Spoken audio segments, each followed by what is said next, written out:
మా వాడిని పక్కన ఎందుకు కూర్చోబెట్టాడంటే వాడు టైంపాస్ కావట్లేదంట, వాడు కెమెరా ముందు కాసేపు ఉంటా అంటే వాడిని తీసుకొచ్చాను.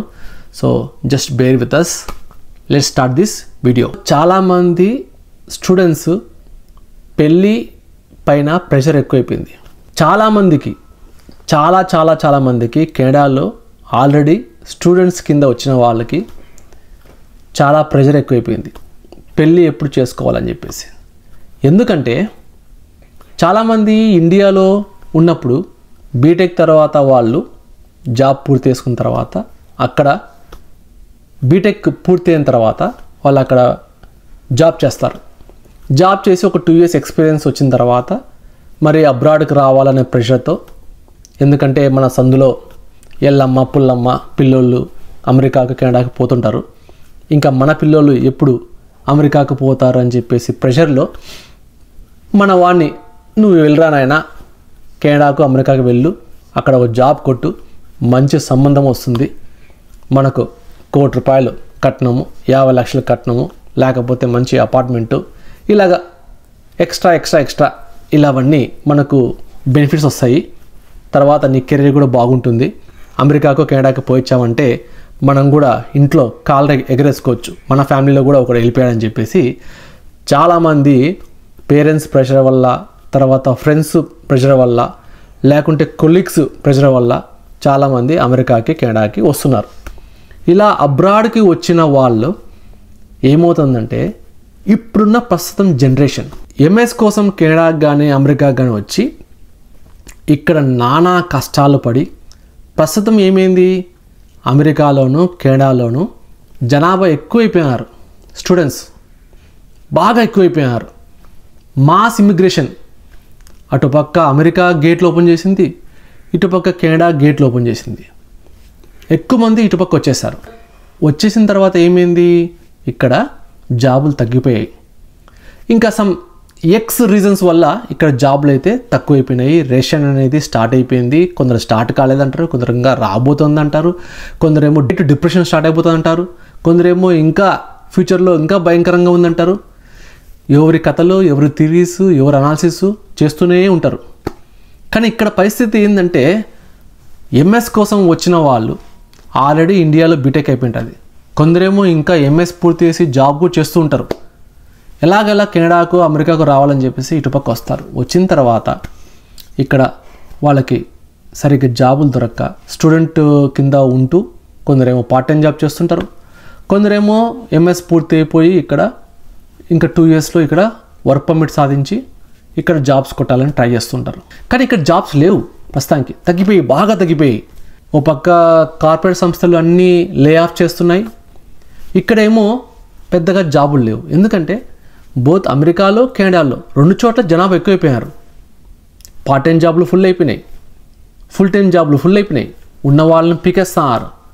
సో అటుపక్క ఇండియాకి వెళ్ళి ఏం చేయాలో అర్థం కాలేదు. ఇక్కడేమో టైం అయిపోతుంది. యూఎస్లో ఏమో ఓపీటీ సిపిటీ అంటారు, కెనడాలో ఏమో ఓపెన్ వర్క్ పర్మిట్ అంటారు. టైం పీరియడ్ అయిపోతుంది, ప్రెషర్ ఎక్కువైపోయింది. ఒకవేళ నేను ఇండియాకి తిరిగి వెళ్తే నాకు జాబ్ లేకపోతే నా పరిస్థితి ఏంది, మా ఇంటి వాళ్ళ దగ్గర నుంచి మనకు ఫోన్ వస్తుంది, ఎప్పుడు రా నీకు జాబ్ వచ్చేది, ఎప్పుడు రాను అని చెప్పేసి. ఒకప్పుడు ఇండియాలో ఉండేది ప్రెషరు, ఇప్పుడు పాపం చాలామంది అమెరికాలో కెనడాలో ఉన్న స్టూడెంట్స్ పైన, లేకుంటే ఆల్రెడీ జాబ్ దొరక్కోకుండా ఉన్న వాళ్ళపైన ఈ ప్రెషర్ ఉంది. ఇంకో ప్రెషర్ ఏంటంటే ఆల్రెడీ ఇక్కడికి వచ్చి జాబ్ చేస్తున్నా సరే కొందరు పేరెంట్స్ వాళ్ళ అమ్మాయిల్ని, లేకుంటే ఇక్కడ ఆల్రెడీ అబ్రాడ్లో సెటిల్ అయిన వాళ్ళ ఫ్యామిలీస్కి ఇవ్వాలని కొంచెం ఆలోచించడం స్టార్ట్ చేశారు. మనకు ఉండేది ఒక్కగానొక్క కూతురు, ఎక్కడో అబ్రాడ్లో వదిలిపెడితే ఆ అమ్మాయి పరిస్థితి ఏంటి. ఇప్పుడు జరుగుతున్న సినారియోలో చాలామంది డైవర్స్ కేసులు ఎక్కువైపోయారు, గొడవలు ఎక్కువైపోయారు. కెమెరా ముందు ఒకలాగుంటారు, రియల్ లైఫ్లో ఒకలాగుంటారు, అబ్బాయిలు కానీ అమ్మాయిలు కానీ 2 వైపులా. సో ఇలాంటి పరిస్థితులు ఎదురవుతున్నాయి అన్నమాట చాలామందికి. పెళ్ళి ప్రెషర్ అనేది, కొందరికి ఏమో ఏజ్ అయిపోతుంది, ముడ్డి కింద 30 ఏళ్ళు అంటారు అన్నమాట. సో అట్లాగా ఏజ్ అయితే అయిపోతుంది, ఇంకా పెళ్ళిళ్ళు అయితే అవ్వట్లేదు. సో ఇలాంటి ప్రెషర్ అనేది చాలామంది యంగ్స్టర్స్ మైండ్లో ఉంది అన్నమాట అమెరికాకి కెనడాకి వచ్చిన వాళ్ళకి. సో వాళ్ళందరికీ చెప్పేది ఏమంటే కనుక మీ పార్ట్నర్ని మీరే చూసుకోవడం అని చెప్పను, కానీ ప్రెషర్ అయితే పెట్టద్దండి. 2 వైపులా ఇక్కడ పరిస్థితులు బాగాలేవు కెనడాలో అమెరికాలో. ప్రస్తుతం మీ అబ్బాయితో కలిసి అమ్మాయితో కలిసి కూర్చొని మాట్లాడండి. దానికి తగ్గట్టుగా స్టెప్స్ తీసుకోండి. ఒకవేళ వాళ్ళకి ఇక్కడ ఉండడం ఇష్టమైతే వాళ్ళకి కొంచెం టైం ఇవ్వండి అని నేను చెప్తాను. సో ఇంకా కొందరికైతే అబ్రాడ్ నుంచి ఇండియాకి వెళ్ళిపోయి నిదానంగా పెళ్లి చేసుకుందాం అనుకుంటారు. కొందరైతే అక్కడ నుంచి వచ్చిన ఫోటో మ్యాచెస్ తీసుకొని ఈ సంబంధం మనకు కరెక్టా కాదా అని చెప్పేసి చాలామంది రీవెరిఫై చేసుకుంటారు. సో ఇలాగా ప్రెషర్ అయితే బాగా పెరిగిపోయింది. సో నేను చెప్పేది ఏమంటే ప్రెషర్ తీసుకోవద్దండి. ఎవరో మన లైఫ్లో అంటే ఇప్పుడు మీ అబ్బాయికి పెళ్ళి ఎప్పుడు చేస్తారని చెప్పేసి తల్లిదండ్రులు కూడా ఉంటుందన్నమాట. పలానా పెళ్ళికి వెళ్ళినా, పలానా ఫంక్షన్కి వెళ్ళినా, శారీ ఫంక్షన్కి వెళ్ళినా, పలానా వేరే వాళ్ళ పెళ్ళిళ్ళకి వెళ్ళినా, ఇల్లు ఓపెనింగ్స్కి వెళ్ళినా సరే పేరెంట్స్ కూడా భయంకరమైన ప్రెషర్ పెరిగిపోయింది అన్నమాట. ఏమిటంటే మీ అబ్బాయికి మీ అమ్మాయికి ఎప్పుడు పెళ్లి చేస్తారు, ఏజ్ అయిపోతుంది కదా, 28, 29, 30 ఏజ్ అయిపోతుంది కదా, తొందరగా పెళ్లి చేయండి, తర్వాత మళ్ళీ మంచి మంచి అబ్బాయిలు దొరకరు, తర్వాత మంచి మంచి సంబంధాలు దొరకవు అని చెప్పేసి ఈ ప్రెషర్ అనేది, ఈ పియర్ ప్రెషర్ అనేది భయంకరంగా పెరిగిపోయింది. మన సమాజం ఎలా అయిపోయిందంటే ఇండియాలో ఇంకా ఒక్కరి టాపిక్ తీసుకొని వాడిని ఫ్రై చేయడమే మాట. ఇప్పుడు యూట్యూబ్లు పెట్టే వాళ్ళపైన ఫ్రై చేస్తున్నారంటే ఇంకా బయట సమాజంలో మన పక్కింటోళ్ళు, మన బంధువులు వీళ్ళందరూ మన పేరెంట్స్ పైన ప్రెషర్ పెట్టడం వల్ల వాళ్ళు కూడా దిక్కు తోచని స్థితిలో మన పిల్లలపైన ప్రెషర్ పెడుతున్నారు.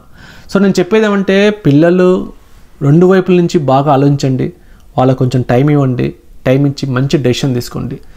చాలామంది ఈ ప్రెషర్ తీసుకొని కూడా కొన్ని రాంగ్ స్టెప్స్ వేస్తున్నారు అన్నమాట. కొన్ని సంబంధాల్లో పిల్లలకి ఇష్టం ఉన్నా ఇష్టం లేకపోయినా అలాగా సంబంధాలని అతికించి తర్వాత వాళ్ళు అబ్రాడ్కి వచ్చి ఇక్కడ సెటిల్ కాలేక ఇప్పుడున్న టైం పీరియడ్ ఎలా ఉందంటే చిన్న రీజన్ దొరికితే చాలు విడిపోవడానికి అలా ఉన్నారన్నమాట. చాలా చాలా తక్కువ నిమిషాల్లోనే, తక్కువ టైంలోనే వాళ్ళు డెసిషన్స్ తీసుకుంటారన్నమాట. ఎవరికి ఓపిక తగ్గిపోయింది, జస్ట్ లైక్ దట్ వాళ్ళు డైవర్స్ తీసుకుంటారు. సో అందుకని నేను చెప్పేది ఏమంటే మీ పిల్లలతో కానీ లేకుంటే ఇక్కడున్న వాళ్ళు కూడా మీ పేరెంట్స్తో కలిసి కూర్చొని నిదానంగా మాట్లాడి ప్రెషర్ తీసుకోకుండా టైం తీసుకొని మీ లైఫ్లో మీరు మంచి మంచి డెసిషన్ తీసుకోవాలని కోరుకుంటాను.